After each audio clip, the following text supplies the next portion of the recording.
Assalamualaikum warahmatullahi wabarakatuh. Kembali lagi dengan saya Amir Uday, yang dimana saya akan melanjutkan pembacaan buku yang membahas Muhammad Al-Fatih, kisah sang pemimpin dari Kesultanan Utsmaniyah. Kemarin kita sampai di halaman 25. Jadi di sini membahas dua periode kepemimpinannya. Tahun 1443, Muhammad Al-Fatih yang berusia 11 tahun sedang menempuh perjalanan pendidikannya di wilayah Manisa. Ia sangat giat belajar dan selalu mendengarkan arahan yang disampaikan gurunya dengan baik. Pemikirannya berkembang dan ia bertanya-tanya mengenai kebaikan dan keburukan hingga hal tersebut membuka cakrawala pemikirannya. Ia pun memahami bahwasanya ia harus membawa kebaikan kepada umat manusia. 1 tahun kemudian, ia dipanggil kembali ke Edirne untuk naik tahta menggantikan ayahnya. Semasa Muhammad Al-Fatih memimpin Manisa, tidak pernah terpikirkan oleh Muhammad Al-Fatih untuk menjadi penerus ayahnya dengan menduduki tahta Kesultanan Utsmaniyah. Hal ini dikarenakan ia masih memiliki dua kakak laki-laki yang lebih memungkinkan untuk menduduki kursi sultan. Namun kedua kakaknya ia telah lebih dulu meninggal. Selain itu, terdapat dua hal yang menjadi penyebab Muhammad Al-Fatih layak untuk naik tahta dan menduduki jabatan Kesultanan Utsmaniyah.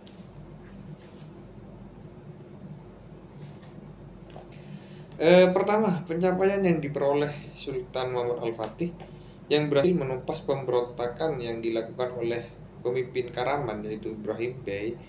Muhammad Al-Fatih berhasil mengalahkan Ibrahim Bey yang mengeklaim sebagian wilayah Kesultanan Utsmaniyah di bawah kekuasaannya. Namun, upaya tersebut berhasil dikalahkan oleh Muhammad Al-Fatih.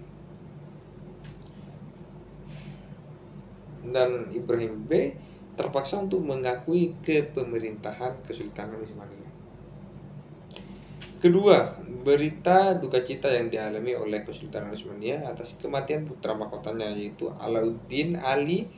Dan Alauddin Ali merupakan pemimpin wilayah Amasya yang telah membantu perang penumpasan pemberontakan Ibrahim Bey di Karaman bersama Muhammad Al-Fatih. Setelah Alauddin Ali meninggal, Muhammad Al-Fatih dilantik sebagai putra mahkota Kesultanan Utsmaniyah yang baru. Atas insiden tersebut, Sultan Murad II segera menyelesaikan tugasnya dengan menandatangani perjanjian dengan Hungaria dan Serbia serta berhasil menaklukkan wilayah Karamanoglu. Kondisi pemerintahan pun aman dari ancaman baik dari dalam berupa pemberontakan maupun dari luar berupa perlawanan dari pasukan-pasukan Eropa. Setelah itu, Sultan Murad II menyerahkan tahta kepemimpinan Sultan Utsmaniyah kepada Muhammad Al-Fatih tahun 1444 Masehi.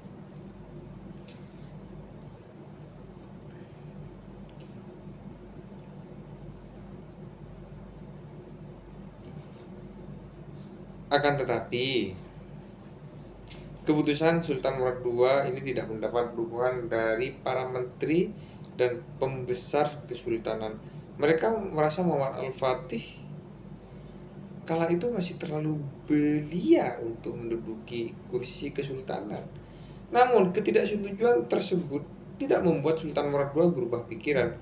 Sultan Murad II teguh dengan keputusannya dan memberikan tahta kekuasaan kepada putranya. Murad II kemudian pensiun dan memilih keluar dari Edirne ke Manisa. Sultan Murad II pun mengangkat Muhammad Al-Fatih sebagai sultan. Seorang wazir agung dari masa kepemimpinan Murad II, Halil Pasha, juga diamanahkan untuk menjadi mazir dalam kepemerintahan Muhammad Al-Fatih.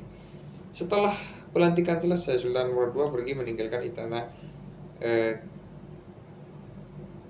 Kesultanan Utsmaniyah di Edirne dan berangkat menuju Manisa untuk menghabiskan waktu untuk beribadah kepada Allah Subhanahu wa taala. Dengan demikian, Muhammad Al-Fatih memegang tampuk kekuasaan Utsmaniyah di tahun 1444 Masehi, usianya yang ke-12 tahun.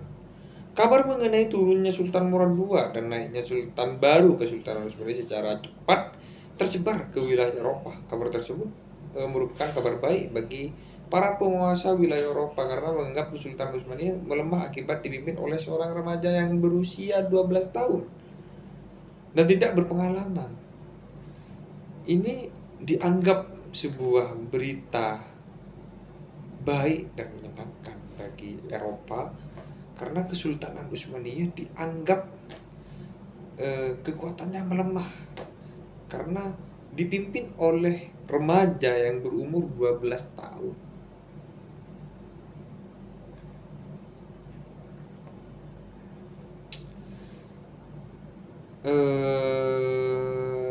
Paus Eugenius IV, seorang paus gereja Katolik Roma, membentuk aliansi dengan kerajaan-kerajaan di wilayah Eropa untuk menyerang Kesultanan Utsmaniyah. Penyerangan ini melanggar perjanjian perdamaian yang telah disepakati antara pasukan salib dan Kesultanan Utsmaniyah pada perjanjian Szeged.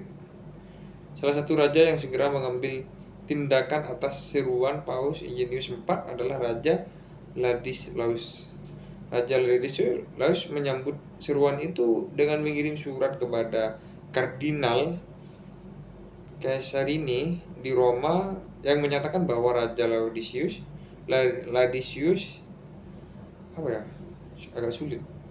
bahwa Raja Ladislaus akan bergerak dengan pasukan yang besar untuk melawan Kesultanan Utsmaniyah.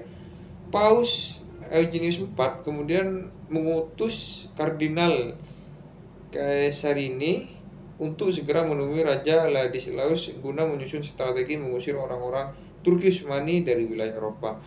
Paus Eugenius IV juga memerintahkan Kardinal Kondolmiri untuk mengirim surat kepada Raja Hongaria yang berisi ajakan serupa.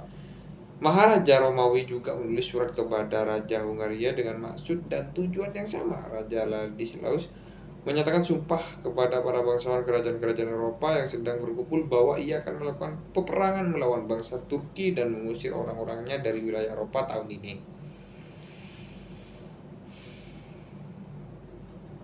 Di tempat lain, pemimpin wilayah Karaman yaitu Ibrahim Bey mendengar berita penyerangan raja-raja Eropa tersebut terhadap Kesultanan Utsmaniyah.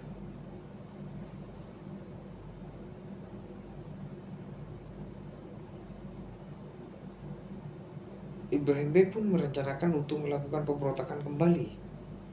Tidak lama setelah itu, pasukan salib bergerak di sepanjang sungai Danube dan ke arah timur menuju wilayah Kesultanan Utsmaniyah.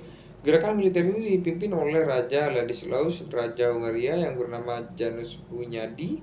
Kardinal Cesarini melakukan patroli di sungai Danube dan wilayah perairan di sekitarnya, seperti Laut Hitam dan selat-selat yang menjadi batas perairan antara Eropa dan Asia. Ia melakukan patroli bersama pasukan dari Hungaria, Bosnia, Wallachia, Venesia, Burgundy, serta pasukan kepausan. Pasukan Kristen kemudian menerobos wilayah Kesultanan Utsmaniyah dan mengepung kota Varna yang terletak di dekat Laut Hitam. Semakin dekat pasukan salib dengan wilayah, kabar penyerbuan pasukan salib ini menyebar dengan cepat hingga sampai di pusat pemerintahan Kesultanan Utsmaniyah di Edirne. Sesampainya di Edirne, Sultan Murad II menemui Muhammad Al-Fatih dan mempersiapkan pasukan lalu berangkat menuju ke wilayah Varna yang telah diambil alih oleh pasukan salib. Sultan Murad II memimpin pasukan dan meninggalkan Muhammad Al-Fatih di Edirne. Ia mendapatkan bala bantuan pasukan dari pimpinan Shihabuddin Pasha yang ketika pasukannya digabung berjumlah hampir 60.000 tentara sehingga jumlahnya 3 kali lipat dari jumlah kekuatan pasukan salib. Setibanya di wilayah Varna, terjadi pertempuran antara kedua pasukan tersebut pada 10 November 1444 Masehi. Pertempuran pada awalnya berpihak kepada pasukan Raja Ladislaus karena berhasil menembus kedua sayap pasukan Kesultanan Murad II. Namun Sultan Murad II berhasil melakukan serangan balik dan berhasil membunuh Raja Ladislaus. Kabar terbunuhnya Raja Ladislaus membuat pasukan Salib terpecah dan kabur meninggalkan medan pertempuran. Pertempuran tersebut dimenangkan oleh pasukan Kesultanan Utsmaniyah di bawah kepemimpinan Sultan Murad II. Kemenangan ini semakin menjadikan Kesultanan Utsmani dikenal sebagai kekuasaan yang kuat. Pasca perang yang terjadi di awal naik tahta Muhammad Al-Fatih menjadi pemimpin Kesultanan Utsmaniyah, membuat beberapa negara melakukan gencatan senjata dan menandatangani perjanjian perdamaian dengan Kesultanan Utsmaniyah. Namun beberapa bangsa juga mengambil keuntungan dari perjanjian damai karena Sultan Utsmani saat itu masih muda dan polos. Salah satunya adalah bangsa Venesia yang berusaha mengambil keuntungan dari hasil peperangan tersebut. Hal ini dibuktikan dengan dilakukannya negosiasi perjanjian perdamaian yang ditandatangani kedua belah pihak di Edirne pada 23 Februari 1446. Melihat kondisi tersebut, Halil Pasha khawatir dengan cara memimpin Muhammad Al-Fatih yang menyebabkan suasana politik Kesultanan Utsmani menjadi kurang baik. Halil Pasha pun membujuk Sultan Murad II agar kembali memegang tampuk kekuasaan Kesultanan Utsmaniyah di Edirne. Halil Pasha mengirimkan surat kepada Sultan Murad II di Manisa dan memintanya melanjutkan kepemimpinannya karena Sultan Muhammad Al-Fatih masih terlalu muda dan polos. Namun Sultan Murad II tetap teguh pada keputusan untuk tidak kembali ke Edirne dan tidak melanjutkan perannya sebagai sultan. Di lain kesempatan terjadi sebuah pemberontakan kecil di wilayah internal Kesultanan Utsmaniyah. Pemberontakan kecil tersebut adalah tuntutan kenaikan bayaran oleh pasukan Yanisari pada April 1446 di Edirne. Upaya tersebut merupakan sebuah ancaman dan perlawanan dari pihak tentara. Pada awalnya Muhammad Al-Fatih menolak tuntunan mereka sehingga mereka melakukan tindakan berbahaya dengan membakar pasar di Edirne dan menyulut huru-hara lainnya. Pada kondisi tersebut akhirnya Muhammad Al-Fatih menyerah dan memberikan kenaikan bayaran sebesar setengah koin perak. Melihat kondisi tersebut, Halil Pasha dan para pembesar lainnya semakin khawatir dengan kondisi Kesultanan Utsmaniyah yang mendapatkan ancaman baik dari pihak internal maupun eksternal. Setelah melewati beberapa insiden yang mengancam kekuasaan Kesultanan Utsmani, Halil Pasha mencari cara agar Sultan Murad II mau kembali memegang tampuk kekuasaan Kesultanan Utsmaniyah. Halil Pasha pun membujuk Sultan Muhammad Al-Fatih agar memanggil dan menyerahkan kepemimpinan kepada Sultan Murad II. Alasan lainnya adalah karena pasukan Salib mulai bergerak kembali di wilayah Yunani Selatan dan Albania. Muhammad Al-Fatih pun menyetujui nasihat Halil Pasha dan menulis surat yang menyatakan sebagai berikut kepada ayahnya. Jika aku Muhammad Al-Fatih menduduki tahta kepemimpinan Kesultanan Utsmaniyah, maka aku perintahkan Anda Sultan Murad II memimpin pasukan Kesultanan Utsmaniyah. Namun jika Anda menduduki tahta kepemimpinan, maka Anda harus memimpin kepemerintahan Kesultanan Utsmaniyah. Pada akhirnya Sultan Murad II bersedia kembali ke Edirne dan melanjutkan tugasnya sebagai sultan. Muhammad Al-Fatih pun menyerahkan tahtanya kepada ayahnya dan kembali memimpin Manisa. Penyerahan tahta kembali ini dilakukan pada September 1446 Masehi. Ia menghabiskan waktunya untuk menimba ilmu bersama Syekh Ahmad Al-Qurani dan para ulama lainnya di sana. Dengan demikian, Muhammad Al-Fatih kembali meneruskan proses pendidikan dan mempelajari banyak hal ketika menjadi pemimpin wilayah Manisa sebagai bekal untuk memimpin kembali Kesultanan Utsmaniyah kelak. Muhammad Al-Fatih pun kembali ke Manisa dan memimpin selama kurang lebih 5 tahun. Baginya Manisa seperti Konstantinopel versi kecil karena di dalamnya terdapat peninggalan-peninggalan bersejarah dari peradaban masa lampau seperti peradaban Yunani, Persia, dan Romawi. Selain itu, pendapat pula peninggalan dari orang Arab, orang-orang Turki, para pedagang, dan para pelaut yang pernah singgah dan menetap di Manisa pada masa lampau. Manisa saat itu ditinggali oleh berbagai macam guru dengan memiliki latar belakang beragam seperti orang Yunani, Armenia, Yahudi, dan sebagainya yang membentuk kelompok masing-masing di dalam kota Manisa. Dengan demikian, Muhammad Al-Fatih semakin banyak belajar bagaimana memerintah sebuah kota dengan baik sesuai dengan karakteristik penduduknya. Hal ini memberikan dampak terhadap pemikiran Muhammad Al-Fatih tentang kota yang akan ditaklukkannya Konstantinopel semakin terbuka. Oke. kita akan lanjutkan pembahasan Sultan Muhammad Al-Fatih. Sekarang di halaman 34 kita akan lanjutkan.